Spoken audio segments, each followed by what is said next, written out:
Halo Sobat Neo, apa kabar? Kita jumpa lagi di Neo Channel bersama saya Ki Anom. Kita akan kembali membahas materi mengenai REST API. Pada materi sebelumnya, kita telah berhasil menyelesaikan fungsi CRUD untuk API-nya. Kemarin kita telah berhasil membuat REST API untuk menampilkan data buku, menambah data buku, mengubah, menghapus, bahkan kemarin kita telah menambahkan fitur upload dan multiple upload. Nah, pada materi di sesi kali ini, kita akan mencoba menerapkan authentication ke dalam REST API kita. Nah, kenapa sih kita harus menerapkan authentication atau autentikasi?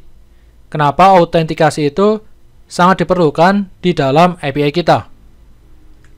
Dengan adanya autentikasi, kita dapat memverifikasi pengguna yang sesuai. Jadi pengguna yang kira-kira itu diizinkan untuk mengakses REST API kita, itu dapat kita identifikasi apakah penggunanya itu berhak untuk mengakses REST API kita. Nah, untuk autentikasi itu ada beberapa cara. Kita bisa menggunakan key, menggunakan login, token, digital certificate, dan masih banyak lagi cara untuk autentikasi. Nah, pada materi di playlist tentang REST API kita, nanti kita akan mencoba melakukan autentikasi dengan 3 cara, yaitu dengan key, login, dan juga token. Nah, khusus di materi pada video sesi kali ini, kita akan membahas cara autentikasi menggunakan key dan juga login. Nah, untuk autentikasi menggunakan key, nanti kita akan mencoba menerapkan API key ke dalam REST API yang telah kita buat. Nah, silakan teman-teman buka kembali project web service atau REST API yang kemarin telah kita buat. Nah, untuk menggunakan API key ke dalam REST API kita bisa ke vendor. Lalu kemarin kita menggunakan library milik Chris Kalker Guis. Ini silakan teman-teman buka. Lalu silakan teman-teman ke src. Lalu silakan teman-teman pilih yang rest.php ini. Nah, di dalam rest.php ini silakan teman-teman scroll ke bawah. Nah, nanti teman-teman akan ketemu mengenai API key. Nah, ini ya. Silakan nanti teman-teman bisa cari REST API key table name. Nah, untuk menggunakan REST API key ke dalam REST API kita, nanti kita akan membuat sebuah tabel baru. Nah, untuk tabelnya namanya secara default adalah keys. Dan untuk skema tabelnya seperti ini ya. Ini nanti kita akan menjalankan query ini. Kita akan membuat skema tabel ini ke dalam DBMS kita atau ke dalam database kita. Nah, nanti untuk query ini tinggal kita copy saja, lalu kita execute ke dalam DBMS kita. Nah, tapi untuk yang tanda garis tegak lurus ini, nanti silakan teman-teman hapus saja, karena itu nanti ketika dijalankan di SQL Log atau di DBMS, itu nanti pasti akan error. Lalu di bagian bawahnya, ini ada REST Enable Key. Nah, untuk defaultnya, untuk Enable Key ini adalah false, berarti kita tidak menggunakan API Key. Nah, jika kita menggunakan API Key, maka untuk REST Enable Keys ini harus kita enable, yaitu dengan mengubahnya menjadi true. Nah, tapi sebelum itu kita coba dulu, kita buka kembali Postman-nya. Nah, kemarin kita sudah membuat REST API untuk data buku. Silakan teman-teman ke get. Untuk get berarti untuk body-nya kita pilih noun saja, lalu kita ke param. Nah, kita uncheck saja ya. Kita biarkan. Kita akan menampilkan semua data buku terlebih dahulu. Kita coba send.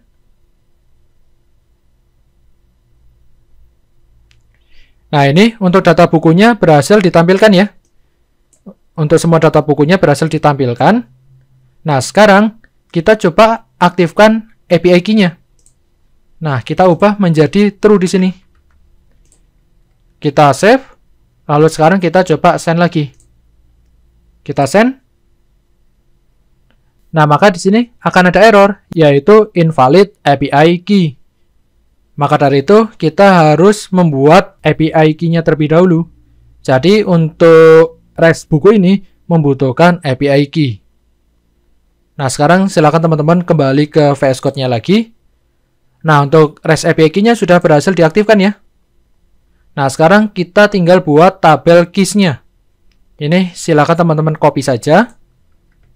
Ctrl C untuk copy. Lalu silakan teman-teman buka SQL Yoke atau DBMS teman-teman. Lalu pastekan di sini ya.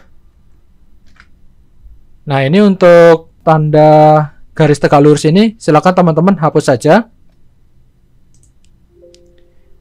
Saya menggunakan replace all. Nah, sudah. Pastikan untuk database-nya adalah web service. Jika sudah, silakan teman-teman tinggal execute saja. Oke, ini udah berhasil ya. Create table keys success. Silakan teman-teman refresh saja.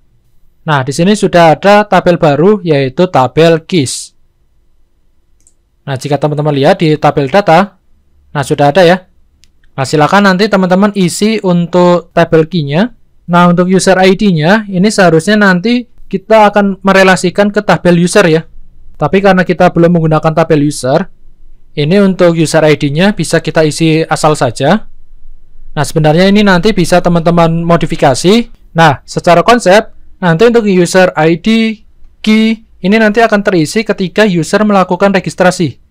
Jadi user ID-nya nanti akan terisi, lalu key-nya nanti akan di-generate, levelnya apa, lalu untuk date grade-nya berapa. Jadi nanti untuk isi dari tabel keys ini nanti akan di-generate secara otomatis ketika user melakukan registrasi.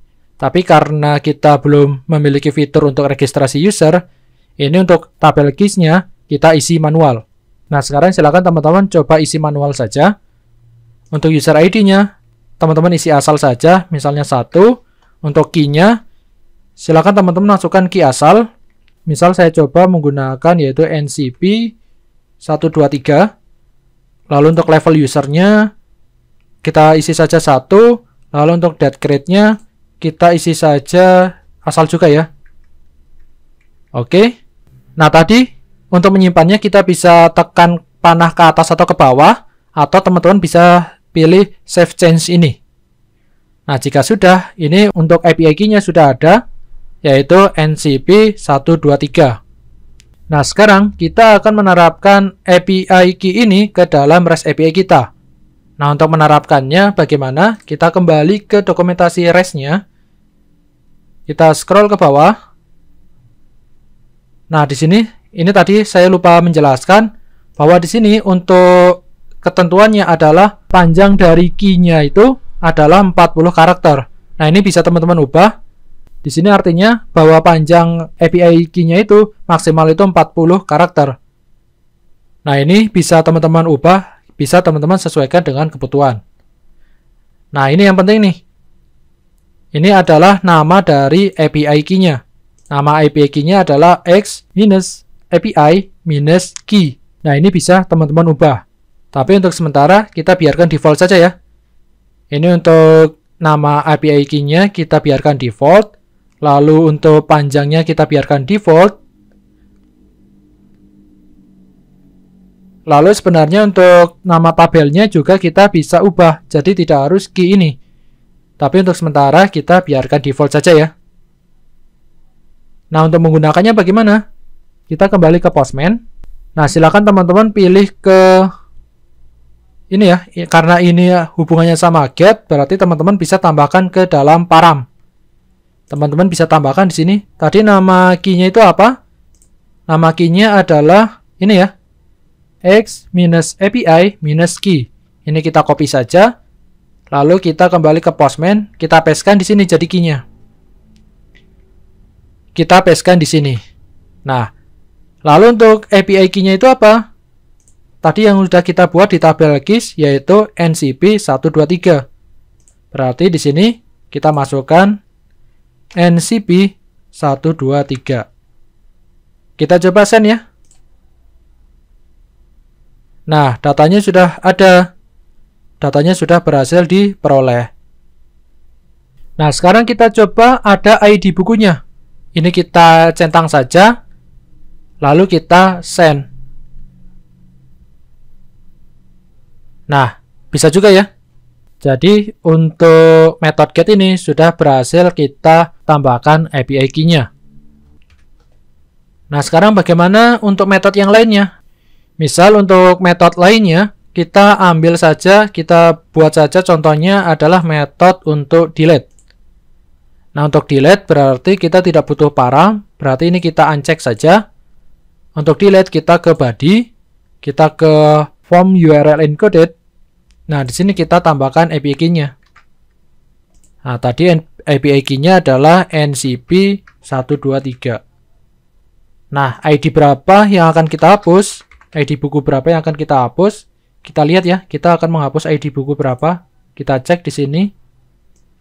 Kita coba menghapus ID buku yaitu misal yang 18 ya. Kita coba hapus ID buku 18. Nah, ini untuk API key-nya kita uncheck dulu ya. Kita coba send. Nah, outputnya adalah invalid API key. Berarti untuk metode delete ini dia butuh API key juga. Nah, sekarang kita aktifkan untuk API key-nya. Namanya adalah x-api-key. Isinya adalah ncp123. Nah, sekarang kita coba send. Nah, outputnya berhasil menghapus data. Jika kita lihat ke dalam database, ini kita refresh, maka di sini untuk datanya yang nomor 18 sudah berhasil terhapus. Oke, gitu ya teman-teman untuk penggunaan API key. Nah, bagaimana jika API key-nya ini kita ubah? Misal kita ubah untuk nama API key-nya adalah ncp key. Misalnya gini ya. Ini kita simpan. Ini lalu kita coba di method get saja ya. Ini kita none untuk body-nya. Untuk paramnya kita aktifkan lagi. Misal kita akan get ID buku 2 dengan API key-nya adalah ncp123. Kita coba send. Nah, maka di sini hasilnya adalah invalid API key. Karena untuk nama API key-nya sudah kita ubah tadi. Nah, ini kita sesuaikan saja. Tadi namanya adalah ncp key. ncp-key. Ini ya, ncp-key. Nah, sekarang kita coba send. Nah, sudah berhasil mendapatkan data buku. Nah, untuk API key, kita sebenarnya bisa atur juga untuk limitnya. Jadi ketika kita melakukan get seperti ini, kita bisa membatasi berapa kali request. Nah, kita kembali ke res.php lagi. Kita scroll ke bawah. Nah, silakan teman-teman bisa cari res enable limit. Nah, nanti kita akan membuat tabel baru. Nama tabelnya adalah ini ya, tabel limit. Nah, nanti untuk script ini, untuk skema ini, sama seperti tadi, silakan teman-teman execute ke dalam SQL Yoke. Nah, untuk menggunakan limit, silakan teman-teman ini ya, ini kita ubah menjadi true. Kita enable untuk limitnya. Nah, sekarang kita simpan. Kita coba run untuk tabel limitnya ini ya. Kita buat tabel limitnya. Ini kita copy. Kita kembali ke SQL Yoke. Ini kita paste saja. Untuk yang tanda tegak lurus ini kita hapus saja. Kita replace. Nah, untuk database-nya pastikan adalah database web service atau database yang teman-teman gunakan untuk REST API. Kita execute. Nah, sukses ya. Tidak ada error. Lalu kita coba refresh. Nah, di sini sudah ada tabel limit. Jika kita lihat ke tabel data, nah, di sini sudah ada. Nah, untuk menggunakan limit bagaimana? Kita kembali lagi ke REST PHP. Nah, di sini sudah ada contohnya ya. Kita tinggal menjalankan ini. Nah, untuk limit ini kita bisa menerapkannya ke dalam masing-masing metode. Misalnya metode get itu limitnya berapa, post berapa, put berapa, dan delete berapa. Oke, ini kita copy. Nah, sekarang kita ke controller. Kita ke controller buku. Kita ke bagian atas, yaitu kita ke construct.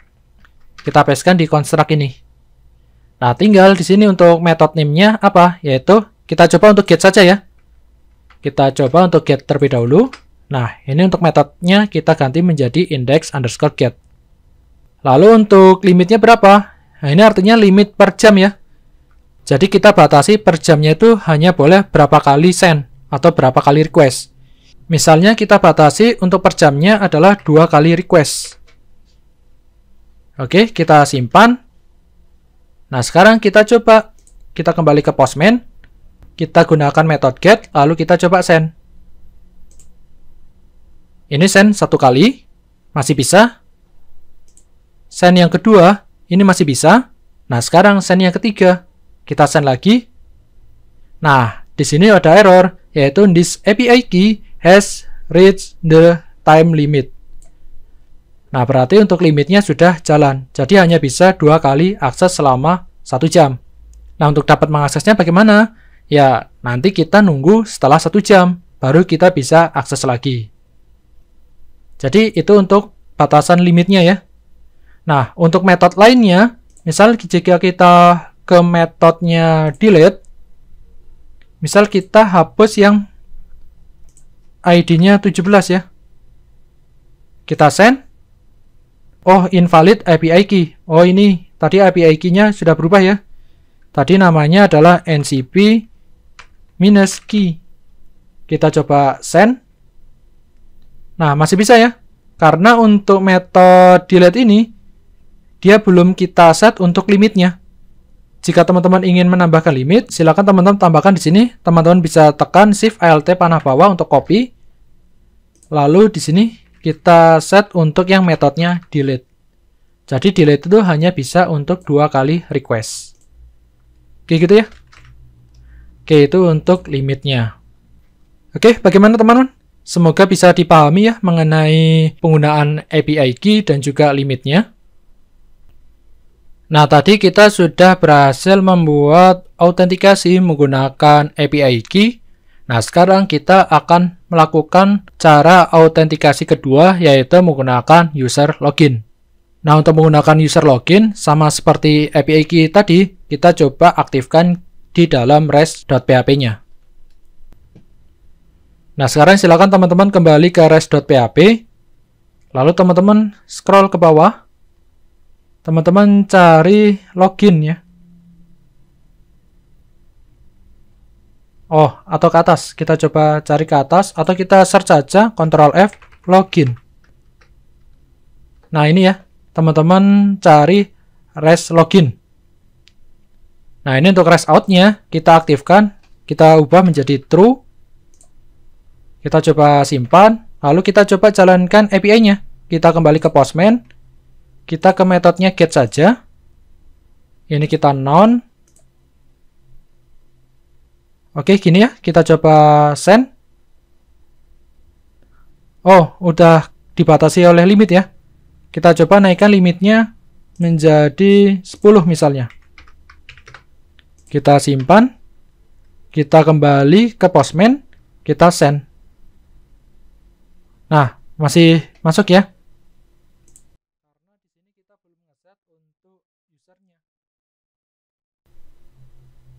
Nah, ini kita hapus saja. LDAP-nya ini kita hapus saja. Kita simpan. Lalu kita coba send lagi ke Postman. Kita send. Oke, ini masih bisa.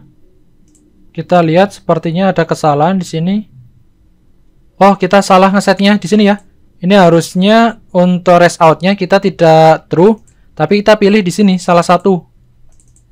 Kita bisa gunakan basic. Kita bisa gunakan digest maupun session. Tapi untuk lebih gampangnya, kita gunakan yang paling dasar saja, yaitu basic. Di sini kita ubah menjadi basic. Kita simpan, lalu kita kembali ke Postman, kita send. Nah, maka di sini akan muncul error yaitu unauthorized. Berarti dia butuh otorisasi atau autentikasi. Nah, untuk autentikasinya bagaimana? Silakan teman-teman pilih ke tab authorization ini. Lalu teman-teman pilih yang basic out ini. Nah, silakan teman-teman masukkan username dan passwordnya. Nah, untuk username dan passwordnya, defaultnya sudah ada di res.php. Nah, silakan teman-teman scroll ke bawah, atau teman-teman bisa search, yaitu res valid. Nah, res valid login ini. Nah, untuk default username-nya adalah admin, lalu untuk passwordnya adalah 123. Nah, ini sebenarnya nanti bisa teman-teman ubah get dari database ketika user login gitu ya. Kita coba saja untuk default. Nah, di sini kita masukkan username-nya adalah admin. Lalu untuk passwordnya adalah 1234. Kita coba send. Nah, sudah muncul, sudah berhasil ya. Datanya sudah berhasil diperoleh. Nah, misal kita buat user baru. Misalnya user barunya adalah NCP. Lalu untuk passwordnya samakan saja 1234. Kita simpan. Lalu kita coba di sini NCP. Kita send. Nah, hasilnya adalah unauthorized. Karena di sini salah. NCP. Nah, gini ya harusnya. Kita coba send. Nah, berhasil juga ya. Jadi gitu. Nah, sekarang untuk perlindungannya berlapis-lapis ya. Kita menggunakan autentikasi dengan API key. Kita juga menggunakan autentikasi dengan login. Jadi untuk autentikasinya ada berlapis-lapis. Jadi ini menjadi lebih aman. Oke, gitu ya teman-teman. Kita sudah berhasil menerapkan autentikasi ke dalam REST API kita. Untuk autentikasinya, kita telah berhasil menerapkan autentikasi menggunakan API key dan juga login. Nah, mungkin untuk pertemuan selanjutnya, nanti kita akan mencoba autentikasi jenis lain, yaitu kita akan menggunakan yang namanya token. Nah, untuk token, nanti akan kita gunakan adalah JWT atau JSON Web Token. Oke teman-teman, semoga materi pada video sesi kali ini dapat bermanfaat untuk teman-teman. Kita nanti akan jumpa lagi di materi selanjutnya. Saya Kianom undur diri, dan salam coding.